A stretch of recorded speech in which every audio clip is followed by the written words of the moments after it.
Hello everyone. நம்ம எல்லாருமே Instagram use பண்ணிட்டு தான் இருப்போம். இப்போ ரீசெண்டாக பார்த்தீங்கன்னா இந்த இன்ஸ்டாகிராம்னால சென்னையில் ஒரு ப்ராப்ளம் ஒன்று ரைஸ் ஆச்சு.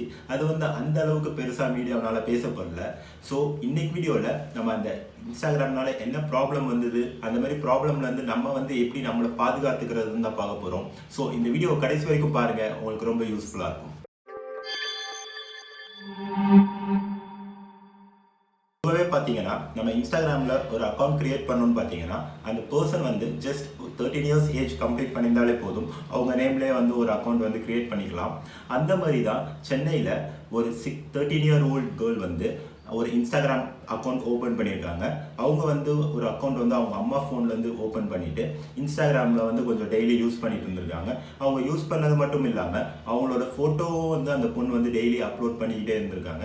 அந்த பொண்ணுக்கு தெரியாத ஒரு ஆள் அந்த பொண்ணை இன்ஸ்டாகிராமில் ஃபாலோ பண்ணியிருக்காங்க. அந்த பொண்ணு அதை அவ்வளோ பெருசாக கண்டுக்கல.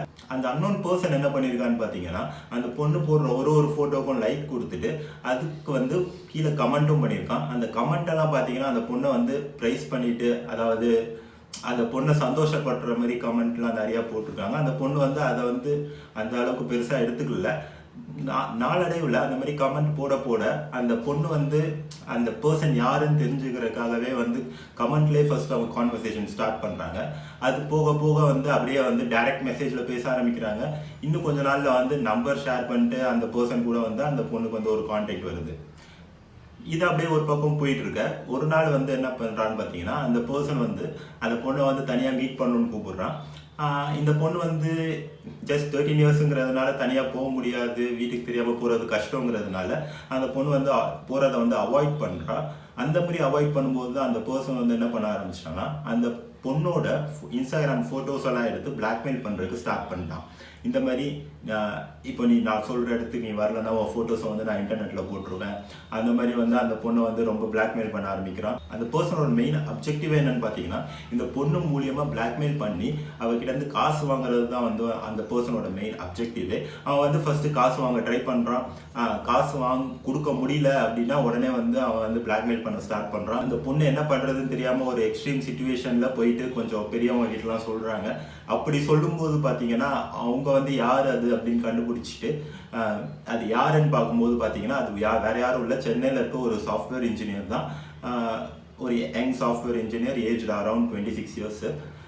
அந்த ஆளை பிடிச்சி போலீஸ்கிட்ட ஒப்படைச்சிட்டு அந்த ஆளோட laptop and hard disk, memory card, mobile phone அதெல்லாம் சர்ச் பண்ணும்போது இன்னும் நிறையா கேர்ள்ஸோட ஃபோட்டோஸ்லாம் அவன் ஸ்டோர் பண்ணி வச்சிருக்கான். இன்னும் ஃபர்தராக என்கொயரி பண்ணும்போது என்ன தெரியுதுன்னு பார்த்தீங்கன்னா அவன் ஒரு சில விமனை பர்டிகுலராக டார்கெட் பண்ணிட்டு அவங்க கூட இன்ஸ்டாகிராமில் ஃப்ரெண்ட் ஆகி ஒரு சிச்சுவேஷன் அவங்களோட ஃபோட்டோஸ் எல்லாம் கிடைச்சதுக்கப்புறம் அவங்கள பிளாக்மெயில் பண்ணி அவங்க கிட்டேருந்து மணி வாங்குறது தான் அவனோட மெயின் மோட்டிவாகவே இருந்திருக்கு. சப்போஸ் அவங்க அப்படி எந்த மணியும் தரலன்னா அவங்க ஃபோட்டோ லீக் பண்ணிடுவேங்கிறதுனால யாராக இருந்தாலும் பயந்து மணியை கொடுத்துட்றாங்க. அவன் மேலே எந்த ஒரு போலீஸ் கம்ப்ளைண்ட்டும் யாரும் இது வரைக்கும் கொடுக்கல. இதுக்கு முன்னாடி பாதிக்கப்பட்ட சில விமனை கான்டாக்ட் பண்ணும்போது அவங்க என்ன சொல்கிறாங்கன்னு பார்த்தீங்கன்னா அவங்க நடந்ததெல்லாம் ஒரு கெட்ட கனவாக நினச்சி விட்டுட்டதாகவும் அவன் மேலே கம்ப்ளைண்ட் கொடுக்க விரும்பலை அப்படின்ட்டு அவங்க கம்ப்ளைண்ட் கொடுக்க மறுக்கிறாங்க. இந்த மாதிரி ஒரு சிச்சுவேஷன் ஃபியூச்சரில் நமக்கோ இல்லை நமக்கு தெரிஞ்சவங்க யாருக்கோ வந்துடக்கூடாதுங்கிறதுக்காக நம்ம ப்ரொஃபைலை இப்போவே சேஃபாக வச்சுக்கணும். ஸோ அதுக்கு நம்ம முக்கியமாக என்ன பண்ணணும்னு பார்த்தீங்கன்னா ஃபர்ஸ்ட் நம்ம ப்ரொஃபைலை ப்ரைவேட் அக்கௌண்ட்டாக மாற்றணும். ப்ரைவேட் அக்கௌண்ட் மீன்ஸ் இப்போ நம்ம ப்ரைவேட்டாக மாற்றிட்டோன்னா இப்போ வேறு யாராவது நம்ம ப்ரொஃபைலை பார்க்கணும்னு நினச்சா நம்மளோட ஆக்சஸ் இல்லாமல் யாராலையும் நம்ம ப்ரொஃபைலையோ நம்ம என்ன அப்லோட் பண்ணியிருக்கோம் எதுவுமே நம்மளால் பார்க்க முடியாது. அவங்களால அவ்வளோ ஈஸியாக நம்மளால் டேரெக்டாக மெசேஜ் அனுப்பி கூட காண்டாக்ட் பண்ண முடியாது, நம்ம ரெக்வஸ்ட் அக்செப்ட் பண்ணுற வரைக்கும். அப்படியே நமக்கு கண்டிப்பாக ப்ரைவேட் அக்கௌண்ட்டாக இருக்கக்கூடாது.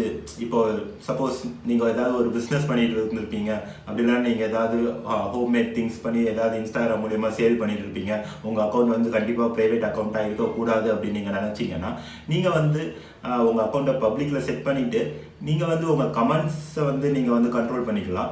இப்போ உங்களுக்கே தெரியும் ஏதாவது ஒரு கமெண்ட்டை பார்த்தாலே அவங்க எந்த இன்டென்ஷனில் கமெண்ட் பண்ணுறாங்க யாரே தெரியாது, சம்மந்தமே இல்லாமல் அவங்க ஏதாவது கமெண்ட் பண்ணாங்கன்னா அந்த கமெண்ட்டுக்கு நம்ம கண்டிப்பாக ரெஸ்பாண்ட் பண்ணணும்னு அவசியம் இல்லை. அப்படியே ரெஸ்பாண்ட் பண்ணாலும் ஜஸ்ட் ஒரு ரெஸ்பாண்டோட ஸ்டாப் பண்ணுவீங்க. அப்படி இல்லைன்னா அந்த கமெண்ட்டை டெலிட் பண்ணிட்டு நீங்கள் பாட்டுக்கு கேஷுவலாக விட்டுடலாம். அப்படியே வந்து அவங்க வந்து ப்ரைவேட் மெசேஜில் காண்டாக்ட் பண்ணாலும் மெசேஜில் வந்து அவங்க கூட கண்டிப்பாக சேட் பண்ணணும்னு அவசியம் இல்லை. அந்த மெசேஜை வந்து நீங்கள் டெலிட் பண்ணிவிட்டு ஆர் அந்த பர்டிகுலர் பர்சனை வந்து பிளாக் பண்ணிவிட்டு அப்படியே விட்டுறது ரொம்ப நல்லது. அதே மாதிரி நம்ம வந்து இன்ஸ்டாகிராமில் வந்து நம்ம ஃபோட்டோஸ் எல்லாத்தையும் அப்லோட் பண்ணணுங்கிறது அவசியம் இல்லை. சில பேர் வந்து பார்த்தீங்கன்னா அவங்க வந்து ஸ்டேட்டஸ்லேயே நான் எங்கே போகிறேன், நான் இப்போ என்ன பண்ணுறேன் அப்படின்லாம் ஸ்டேட்டஸ்லேயே வந்து ஒரே அப்டேட்ஸாக கொடுத்துட்டு இருப்பாங்க. அந்த மாதிரி அப்டேட்ஸ் எல்லாம் தவிர்க்கிறது நல்லது. இன்ஸ்டாகிராமில் நம்ம எதை வந்து அப்லோட் பண்ணணுமோ அதை மட்டும் அப்லோட் பண்ணால் போதும். எல்லாத்தையுமே வந்து இன்ஸ்டாகிராம்லேயே அப்லோட் பண்ணிட்டு எல்லாருக்கும் சொல்லணுங்கிறது அவசியம் இல்லை. இன்ஸ்டாகிராமில் லிமிட்டாக யூஸ் பண்ணால் எல்லாருமே சேஃபாக இருக்கலாம். ஃப்யூச்சரில் எந்த ஒரு ப்ராப்ளமும் வராமல் நல்லாயிருக்கும். இந்த வீடியோ உங்களுக்கு ரொம்ப யூஸ்ஃபுல்லாக இருந்திருக்கும்னு நினைக்கிறேன். மேலும் இந்த மாதிரி உங்களுக்கு வீடியோஸ் வேணும்னா எங்கள் சேனல் சப்ஸ்கிரைப் பண்ணுங்கள். இந்த இன்ஃபர்மேஷனை வந்து உங்கள் ஃப்ரெண்ட்ஸ்க்கும் பாஸ் பண்ணுங்கள். இந்த வீடியோ உங்களுக்கு பிடிச்சிருந்ததுன்னா லைக் கொடுங்க. தேங்க்யூ.